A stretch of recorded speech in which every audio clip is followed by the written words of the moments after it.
Requirements. For this project you will need a sewing machine with a straight stitch and a zigzag stitch. A buttonhole function is nice but not crucial.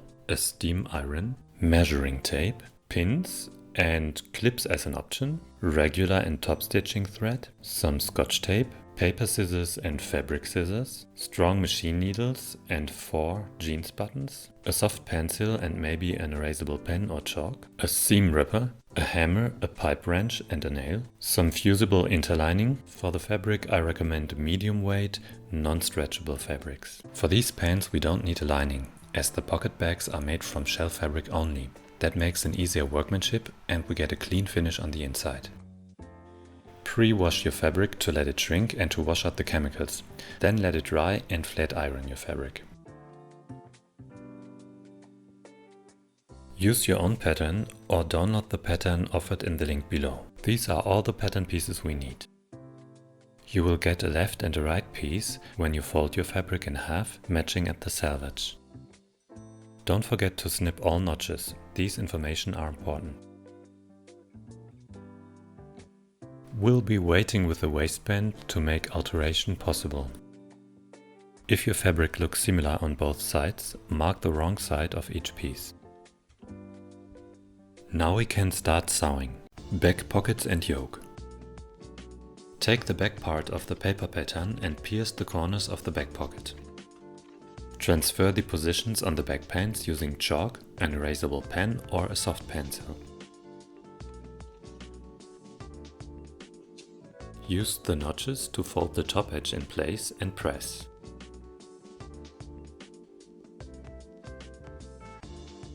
Then fold half of the width and press again. Top stitch close to the edge. And again with a distance of about 10 mm or 3/8 of an inch. Now fold the other pocket edges and press them in place. We don't need to neaten the edges. Be careful not to burn your fingers.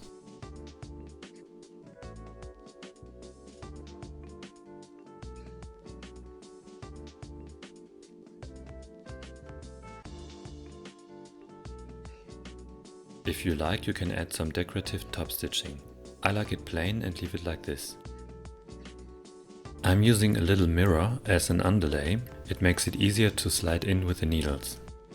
Place the pocket onto the back at the marked positions.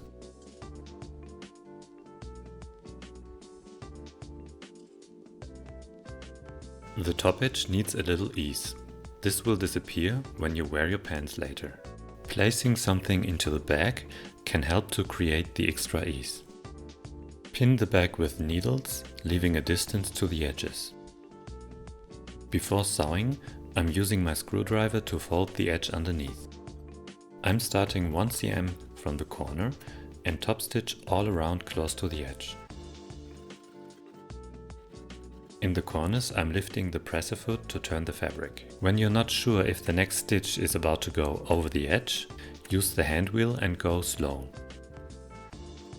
I'm folding the other corner with my screwdriver and go all the way back to the beginning. I'm leaving a distance of about 7 mm to the previous stitching.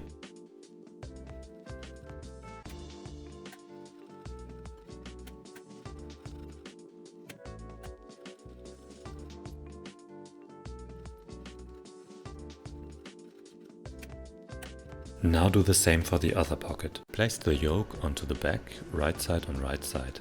To make sewing easier, the rounding is equal on both sides. The seam allowance is 19 mm or 3/4 of an inch. If you don't have the distance on your needle plate, use a ruler and place a magnet or stick a tape.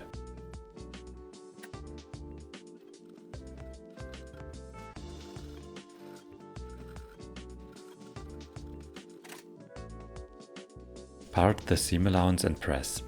Trim at least half of the lower seam allowance. Fold the longer side over the trimmed edge, meeting up with the stitch line and press.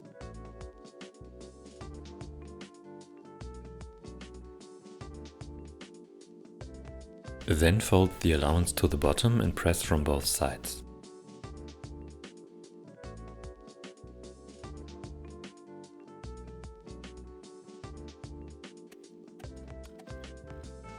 Top stitch close to the edge and again with a distance hitting the seam allowance underneath.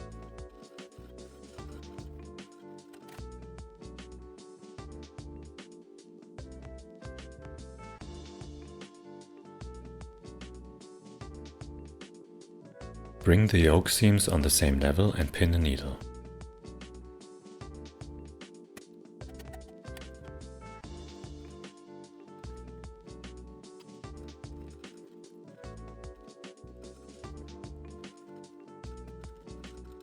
The center back seam allowance will be folded to the left side.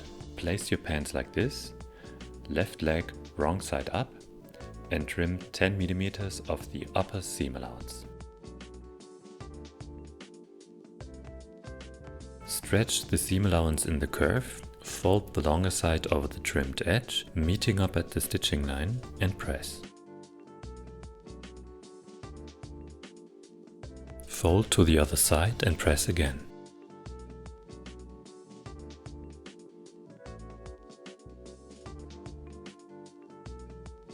The crossing felt seams are the hardest part for your sewing machine.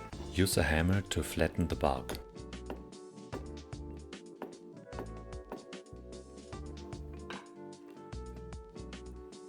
Now double top stitch from the right side.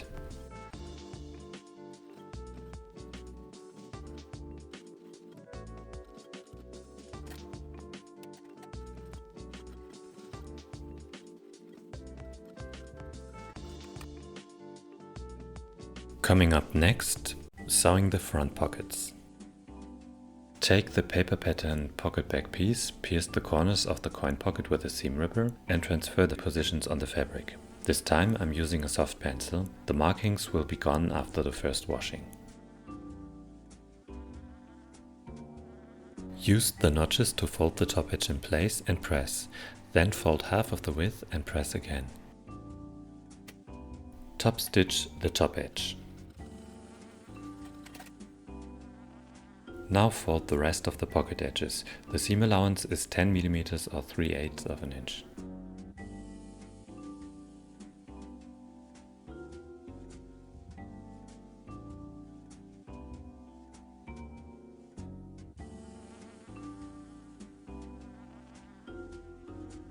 The coin pocket top edge also needs a little ease. I'm using my pencil here. Pin the bag with needles, leaving a distance to the edges. Now top stitch the bag on the front pocket piece.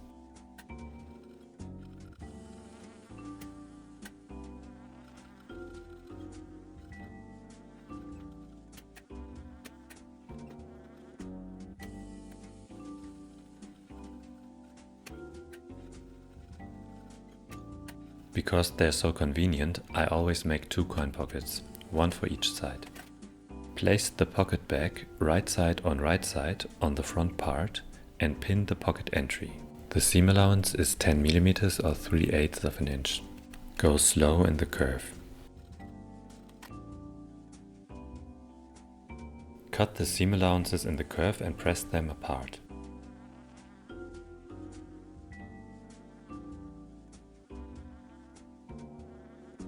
To avoid the bag from being visible later, turn the entry and work the edge. There should be an edge of 1 mm visible on the inside. Press from both sides and double top stitch.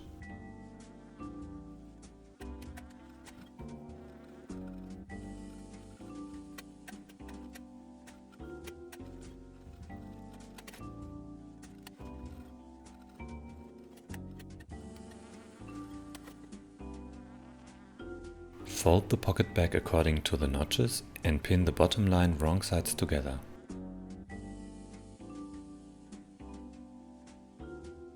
Top stitch with a distance of 7 mm. Cut all loose threads off, turn the pocket bag again and press everything in place.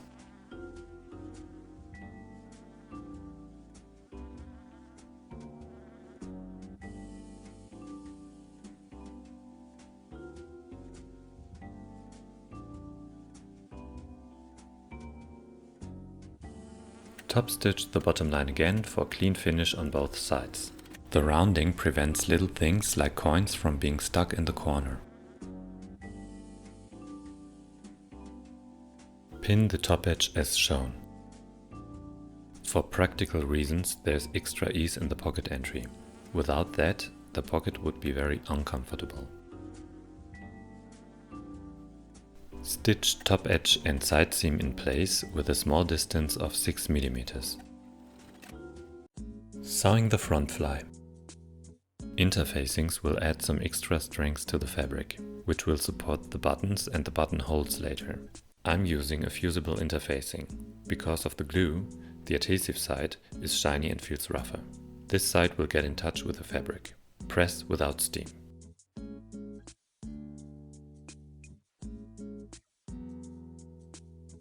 Then fold in half and press again. Neaten the fly and the bottom line of the guard. I'm not using my serger because I got matching colored yarn that will look good with a zigzag stitch.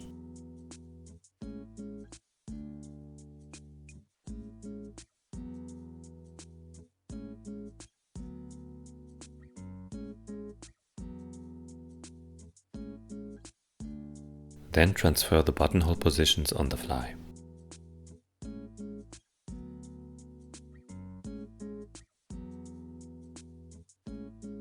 If your machine has an automatic buttonhole function, just drop the button in its position.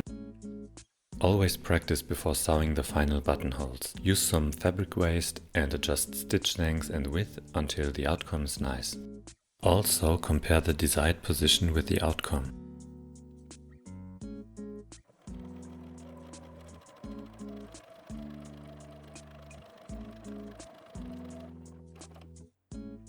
Use the center front notch to fold 19 mm to the inside and press. Cut the allowance at the notch, leaving a distance of 1 mm to the fold. Then double fold and press the allowance.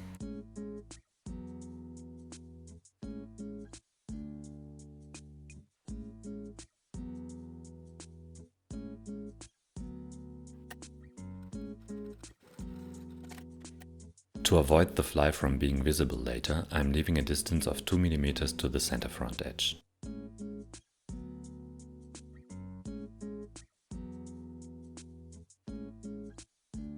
Pin the fly in place and use the fly template to draw the stitch line.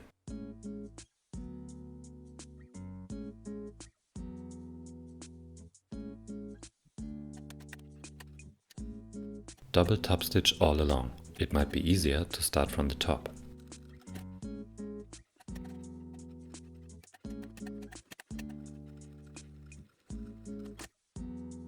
Pin the guard onto the right front and sew with a distance of 9 mm or 3/8 of an inch. Secure with a back stitch. Cut the seam allowance, but be careful not to cut the seam. Neaten the edge with a zigzag stitch.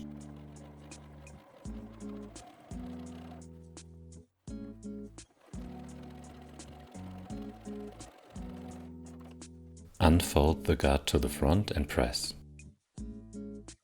Place both front parts right side on top of each other and mark a distance of 19 mm or 3/4 of an inch at the lower center front.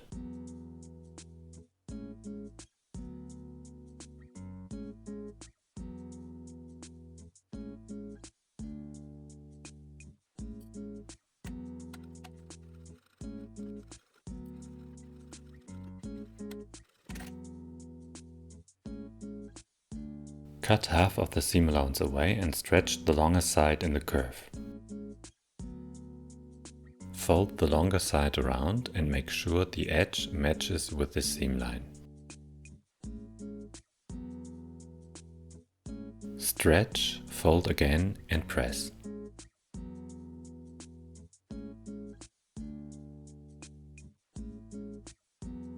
Turn the pants around and close the upper front part at the center front notch, that is 1 cm aside from the guard. Set everything in place and pin the center front. This is how we will be sewing the lower part of the center front. Start at the lower part and make sure everything is in place and flat underneath. Now top stitch all the way to the fly, turn the garment and return to the crotch.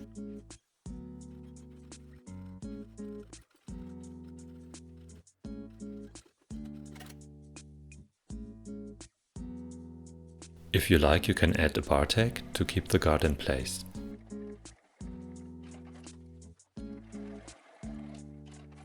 Inseam and side seam. Place the front part right side on right side onto the back part. Start at the crotch and pin the whole inseam in place. Match up the knee notches and use as many clips or needles as you need.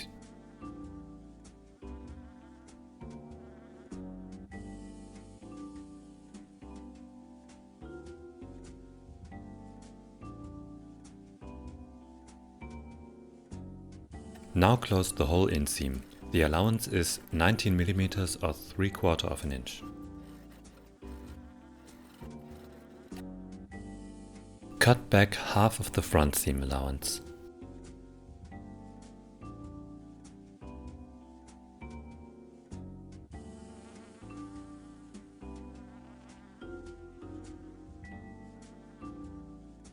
Fold the back seam allowance around and make sure to meet up with the stitching line. Then press all the way. Be careful with your fingers when using steam. Now fold once again at the stitching line and iron the whole inseam one more time.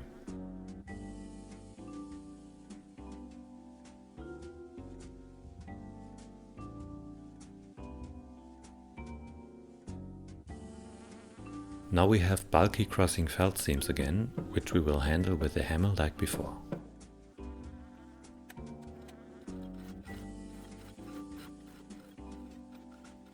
Double top stitch all the way and be sure to hit the seam allowance underneath. Once that is done, we can close the side seams. Place the front part onto the back part, right side on right side. Match up the knee notches and pin the whole side seam.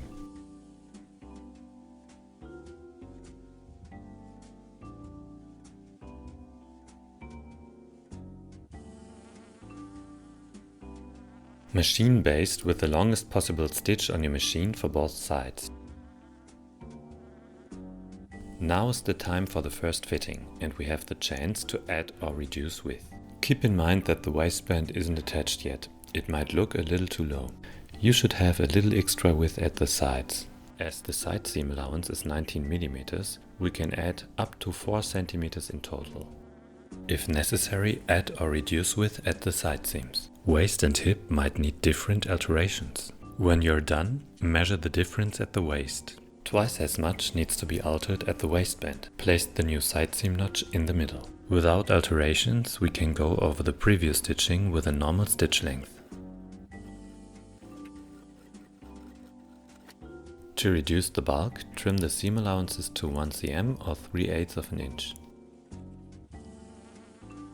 Then neaten the side seam edges with a serger or with a zigzag stitch. We will now top stitch the upper part of the side seam to have a nice and flat look. Make sure the side seam is folded to the back and nothing's in the way. Turn around at the end of the pocket bag.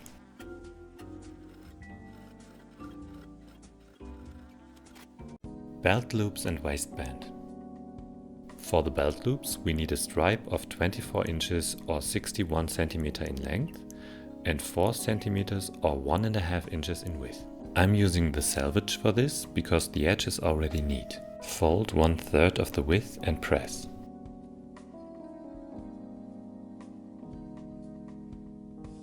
Then fold the other edge around.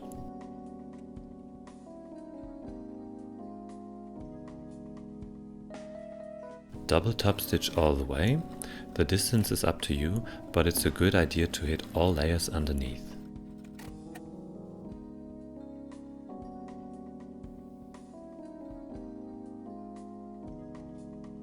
Cut the fabric in pieces of 4 inches or 10 cm, resulting in 6 equal belt loops.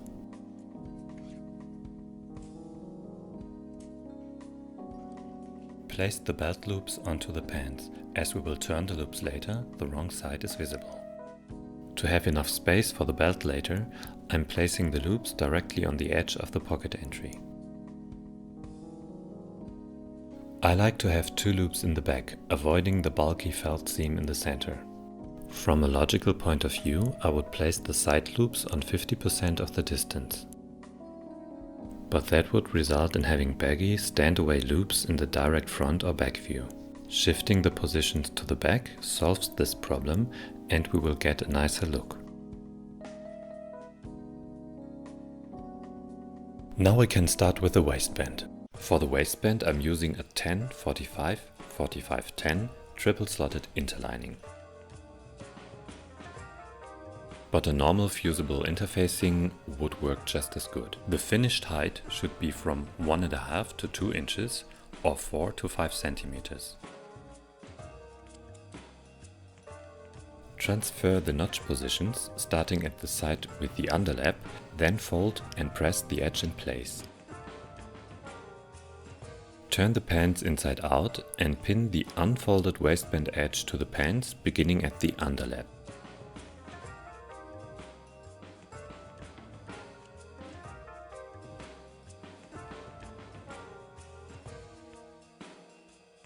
Start sewing on the pants upper side so you can see the belt loops. Leave some space and begin sewing with a distance of about 2 inches to the center front.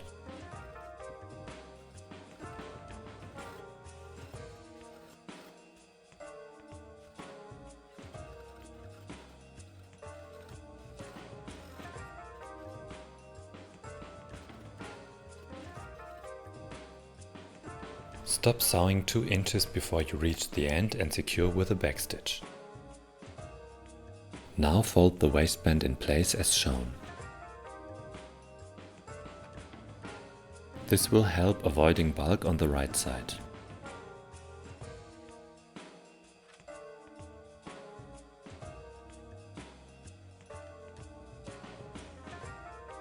Draw the edges of the waistband as shown and close them.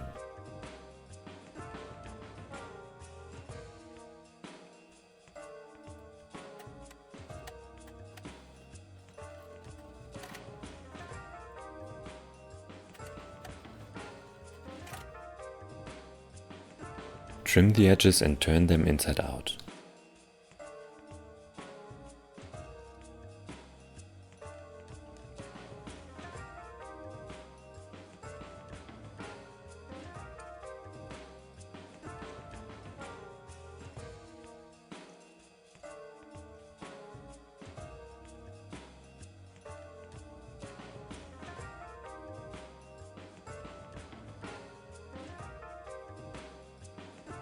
Thanks to the extra space we left, we now can adjust the waistband, bringing underlap and overlap to the same level.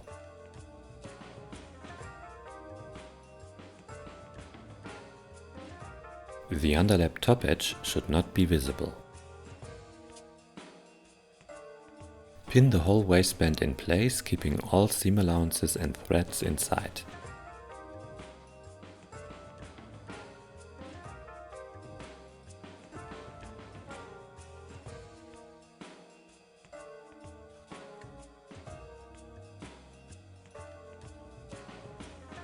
Double check the center front a last time and start top stitching the waistband.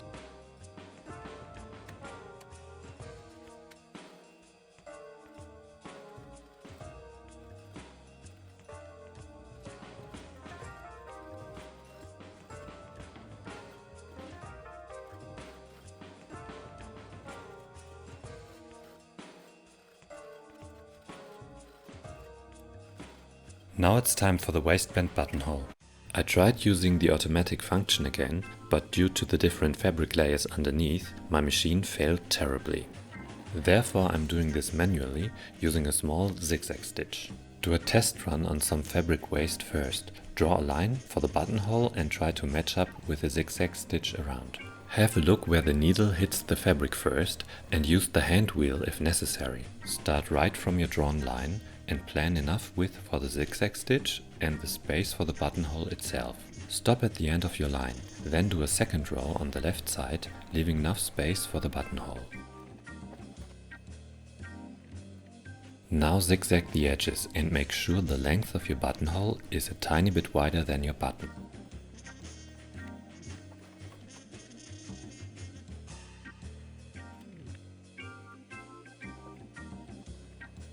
I personally find this method easier compared to sewing the buttonhole in one step, turning the garment and estimating the zigzag width.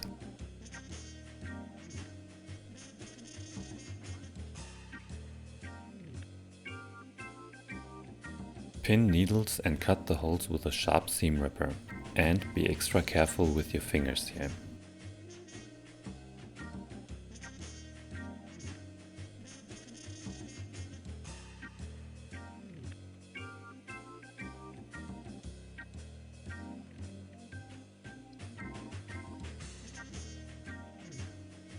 Widen the buttonholes a bit and test if you can push the button through.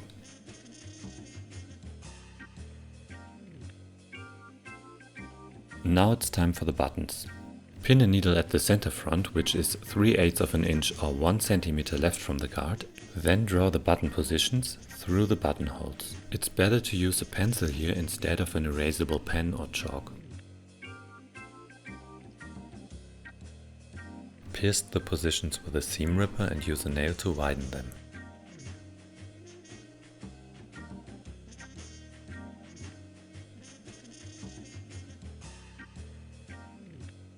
Push the back part of your jeans buttons through the fabric.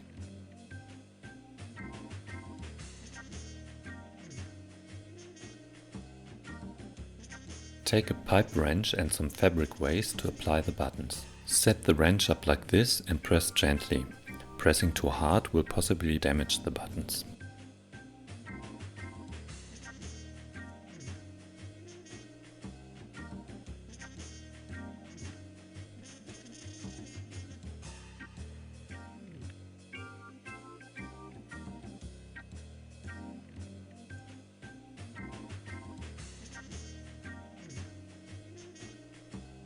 Fold 3/8 of an inch or 1 centimeter as a seam allowance and pin the loop positions in place.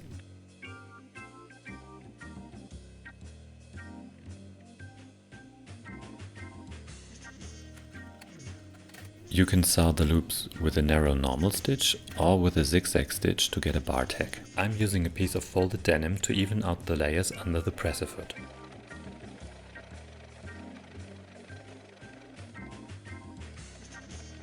Hem and belt. Put your pants on and check the length. With a hem allowance, they should be 1¼ inches longer than desired. Use a ruler and draw a line with a distance of 1¼ inches or 3 centimeters, then fold twice and pin.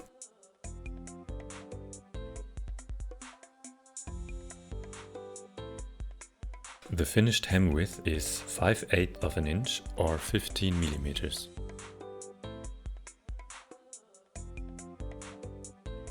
Sewing the hem is easier when your pants are inside out.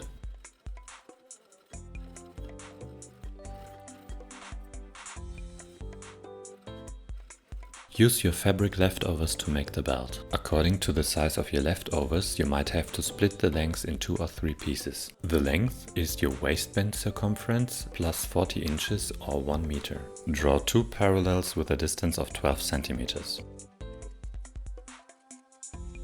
Cut the belt and add fusible interlining.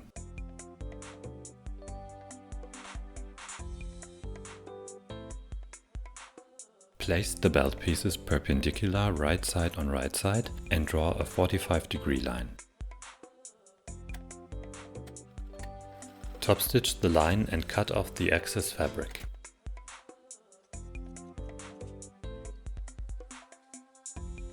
Then press the seam allowances apart. The angled seam reduces bulk and looks nicer than a straight line. Fold 1 centimeter all around the edges and press.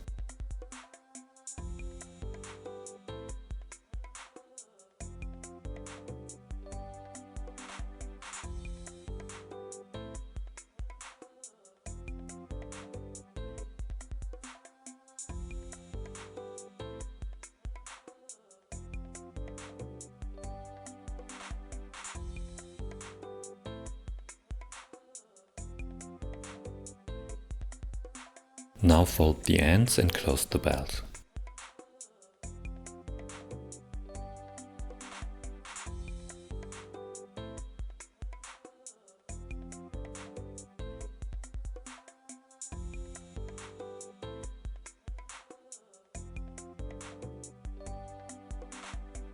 I'm using layers of fabric waste to even out the presser foot.